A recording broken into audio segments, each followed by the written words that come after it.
এখানে এখানে আমাকে তত প্রশাসন আইন শৃঙ্খলা রক্ষাকারী বাহিনীর কি করণীয় এই মুহূর্তে সেই সম্পর্কে বলা হয়েছে।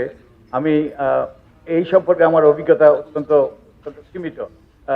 আমি চেষ্টা করব কিছু বলতে। এখানে আমি মনে করি তিনটা আমাদের এখন যেটা করণীয়, এটা আশু করণীয় কতগুলো আছে, মধ্যমেয়াদী করণীয় কিছু আছে এবং দীর্ঘমেয়াদী করণীয়।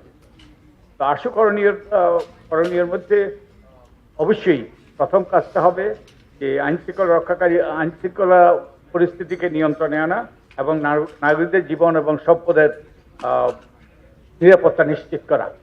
এখন এই জন্য আমাদের অনেকগুলো চ্যালেঞ্জ।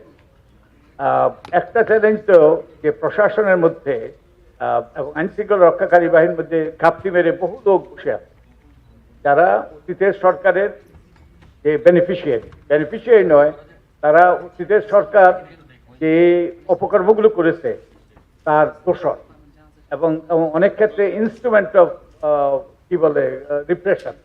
বিশেষত যেমন আইন শৃঙ্খলা রক্ষাকারী বাহিনী তো একটা রাষ্ট্রীয় বাহিনী, কিন্তু আর এটা রাষ্ট্রীয় বাহিনী থাকে নাই, এটা একটা দলীয় বাহিনীতে পরিণত হয়েছে এবং এটা নিপীড়নের হাতিয়ারে পরিণত হয়েছে। এখন এটা ভেঙে গিয়েছে যে সরকার পতনের সাথে সাথে আমাদের সাবেক প্রধানমন্ত্রীর পলায়নের সাথে সাথে যে আইন শৃঙ্খলা রক্ষাকারী বাহিনী পুরোপুরি ভেঙে পড়েছে এবং অনেকে পালিয়ে গিয়েছে, অনেকে গ্রেপ্তার হয়েছে। শোনা যায় যে তারা ক্যান্টনমেন্টে আছে, হেফাজতে আছে। আমি জানি না কি হেফাজতে আছে, কিভাবে আছে। আমাদের এই ছেলে মেয়েরাও তো সেই হেফাজতে ছিল। ওটা তো আমরা ব্যাপারে সবাই প্রতিবাদ করেছিলাম। এটা কি তাদেরকে তো যদি হেফাজতে থাকে, কারা হেফাজতে আছে এটা তালিকা করা দরকার, আমাদের জানা দরকার। এবং তারা গ্রেপ্তার হয়েছে কি হয় নাই, তাদেরকে কতগুলো ওই যে আইনগত কতগুলো বাধ্যবাধকতা আছে, তাদেরকে আদালতে হাজির করা দরকার। তো আমাদের বোধহয় জানার অধিকার আছে তারা ওই যে হেফাজতে আছে, তাদের নাম এবং তারা যাতে পালিয়ে যেতে না পারে সেটা নিশ্চিত করা, এবং একই সাথে তাদেরকে যদি গ্রেপ্তার করা হয় তাদেরকে আদালতে হাজির করা। আর যে এইসব ব্যক্তিদেরকে যে বিচারের আওতায় আনতে হবে। একটা আশু করণীয় হলো আমাদের যে অন্যায়গুলো হয়েছে, তিন ধরনের অন্যায় হয়েছে। একটা হলো মানবতা বিরোধী অপরাধ, যেমন অন্তত 700 ন্যূনতম পক্ষে 700 ব্যক্তির প্রাণহানি ঘটেছে, হাজার হাজার ব্যক্তি আহত হয়েছে। যে এটা অনেকেই বলেন, আমি এ ব্যাপারে আমার বিশেষজ্ঞ জ্ঞান নেই, যে অনেকে বলেন এটা মানবতা বিরোধী অপরাধ। এই মানবতা বিরোধী অপরাধের বিচার হওয়া দরকার। আরেকটা হলো কতগুলো ফৌজদারি অপরাধ করেছে, খুন নয়, যে অন্যান্য আরো অনেক রকম ভাবে মানুষের অধিকার হরণ করেছে এবং বিভিন্নভাবে তাদেরকে নিপীড়ন নির্যাতন করেছে। তো এগুলো অনেকগুলো ফৌজদারি অপরাধ, এরও বিচার হওয়া দরকার। একই সাথে যে অর্থনৈতিক যে অপরাধ, যে সেই অপরাধ যে ব্যাংক লুট করেছে, পাচার করেছে, তারপরে দুর্নীতি দুর্বৃত্তায়ন করেছে, এগুলোর বিচার হওয়া দরকার। তো এগুলোর বিচারের জন্য যেটা আশু করণীয় এই মুহূর্তে, সেটা হলো তদন্ত করতে হবে এবং সঠিক তদন্ত করতে হবে, নিরপেক্ষ তদন্ত করতে হবে। আমরা যেন ভাবে অতীতে যেমন হয়েছে বিচারহীনতার সেই সংস্কৃতি যেন ফিরে না যায়, তাই তদন্ত করতে হবে। যেটা দাবি হচ্ছে যে ইউনাইটেড নেশনসের সহায়তা নিয়ে আমরা তদন্ত করার, তাই এই তদন্তটা দ্রুততার সাথে শুরু করতে হবে এবং এই তদন্তটা যেন নিরপেক্ষ হয় এবং তদন্তের মাধ্যমে যাদেরকে দায়ী করা হয় তারা যেন নিরপেক্ষ, তারা যেন যে সঠিক বিচার পায়।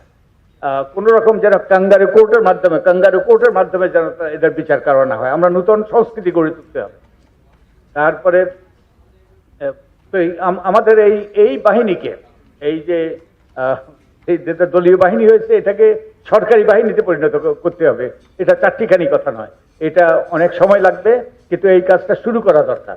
আমাদের হয়তো একটা কমিটি করে কিছু ব্যক্তিকে পদায়ন করা হয়েছে শীর্ষ পদে, কিন্তু একটা কমিটি করে আমার মনে হয় এটা যাচাই বাছাই করে কারা অপরাধী কর্মকাণ্ড করেছে ওই রকম তদন্ত নয়, অন্তত প্রাইমা ফেসি প্রাথমিকভাবে যারা ওই যে নিপীড়নের দোষর ছিল তাদেরকে বাদ দিয়ে যে যারা অনেকে বঞ্চিত হয়েছে তাদেরকে নিয়ে এই বাহিনীটা গঠন করতে হবে এবং নিশ্চিত করতে হবে তারা যেন আবার যেন দলীয় বাহিনীতে না হয়, তারা যেন কারো ব্যক্তির কিংবা কোনো গোষ্ঠীর স্বার্থ যেন রক্ষা না করে। তো এটা একটা গুরুত্বপূর্ণ।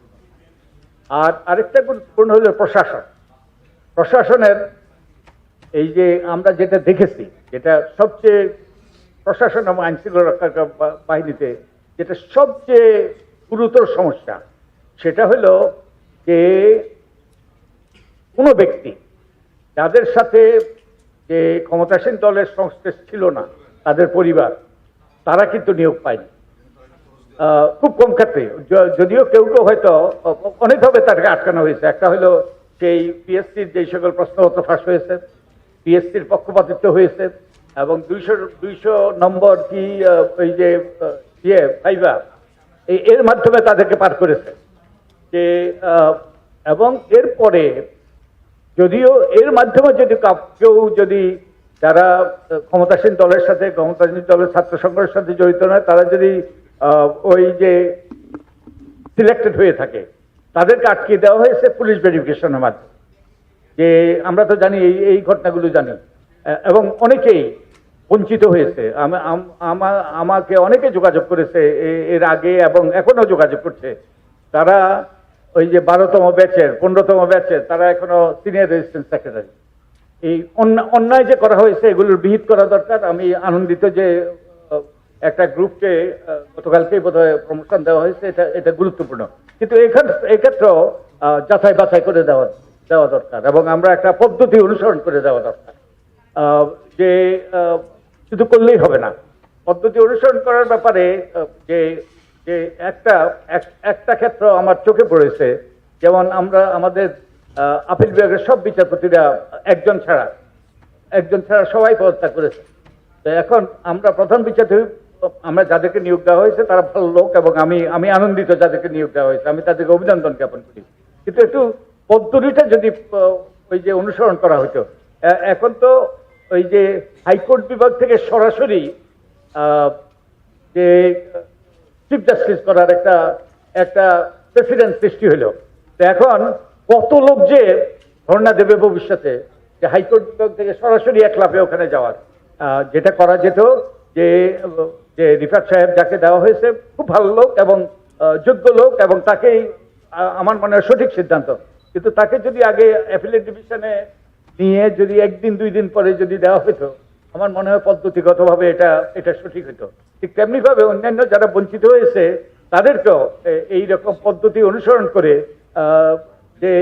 যেটা ভেঙে গিয়েছে, এই পদ্ধতি প্রক্রিয়া এসব ভেঙে গিয়েছে, এগুলো যেন আমরা করি। আর আরেকটা যে জিনিস, আরো অনেক কথা বলার আছে, আরেকটা যে জিনিস ওই যে বলা দরকার, এখন আমাদের উপদেষ্টা পরিষদ তারা গঠিত হয়েছে, তারা কাজ করছে, এবং এই উপদেষ্টা পরিষদকে সফল হতে হবে, তার কোনো বিকল্প নেই। এবং তাদের ব্যর্থতা মানে আমাদের সকলের ব্যর্থ। তাই আমাদের সকলেরই আমাদের অবস্থান থেকে যা করতে পারি তা করা দরকার। আমার মনে হয় তাদের এখন একটা করণীয় আছে, গুরুত্বপূর্ণ করণীয় আছে, যে সেটা হলো তারা কি করবেন। তাদের একটা ভিশন, তাদের একটা অগ্রাধিকার তালিকা, কর্মপরিকল্পনা হলে আরো ভালো, যাতে আমরা আমাদের কোন ক্ষেত্রে আমরা সহায়তা করতে পারি সেটা নিশ্চিত করতে পারি। আর আমরাও, তারা এটা সময় নিতে পারেন, তারা এই যে কালকেই করতে হবে তা নয়, আলাপ আলোচনা করেও তারা ঠিক করতে পারেন। কিন্তু তাদের করণীয় এটা নির্ধারণ করা দরকার। তারা যদি 3 মাসের জন্য যেটা দাবি উঠছে, কিংবা 6 মাসের জন্য যদি থাকতে চান, তাহলে এক ধরনের করণীয় হবে। আর তারা যদি যে রাষ্ট্র মেরামত করতে চান, তাহলে সেটা ভিন্ন বিষয়, এবং আমরা সহায়তা করতে পারি তাদেরকে। আমি এই আন্দোলন থেকে দুটো জিনিস, এই যে অনেকেই অনেক কিছু দেখেছেন, শুনেছেন, আমি দুটো জিনিস স্পষ্টভাবে শুনেছি।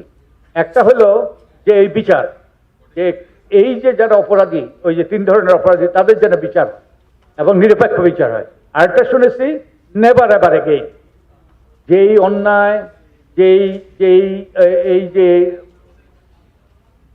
যেই জগদ্দল পাশেরও আমাদের উপর চেপে বসেছিল যে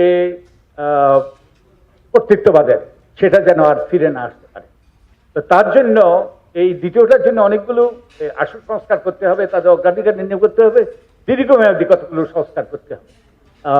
যে প্রক্রিয়ার সংস্কার করতে হবে, পদ্ধতির সংস্কার করতে হবে, যে সংবিধানের সংস্কার করতে হবে, আইন কানুনের পরিবর্তন করতে হবে, যে কতগুলো আইন আছে এগুলো সংস্কার করতে হবে, এবং কিছু ব্যক্তিদের অনেক পদে নিয়োগ দিতে হবে। তো এই দীর্ঘমেয়াদী ভাবে আমি এই কথা বলে শেষ করব যে যে যতগুলো সংস্কার দরকার, ওই যে সারা অঙ্গেই তো ক্ষত, কোথায় কোথায় মলম দেব, তো এখন সবকে অনেক কিছুই করার দরকার আছে, কিন্তু অনেক কিছুই এই সরকারের পক্ষে করা সম্ভবপর নয়। এই কাজটা আমি মনে করি তারা করতে পারে। অনেকগুলো আইন কানুন পরিবর্তন, অনেকগুলো সংবিধান সংশোধনের জন্য কি কি সংবিধান সংশোধন করতে হবে, এইসব আইডিয়াগুলো একত্রিত করতে হবে এবং কিছু লোককে নিয়োগ দিতে হবে, ইত্যাদি ইত্যাদি। আমার মনে হয় একটা কাজ যেটা করতে পারে সেটা হলো একটা রাজনৈতিক সমঝোতা সৃষ্টি করা, পলিটিক্যাল সেটেলমেন্ট, যে রাজনৈতিক দলের সাথে আলাপ আলোচনা করে, নাগরিক সমাজের সাথে আলাপ আলোচনা করে, সকলের সাথে আলাপ আলোচনা করে কতগুলো বিষয়ে ঐক্যমত্যে পৌঁছায়। একটা একটা আমরা একটা দলিল তৈরি করেছি, আমরা বলি জাতীয় সনদ, যে যেই বিষয়গুলো যে অবশ্যই আমাদের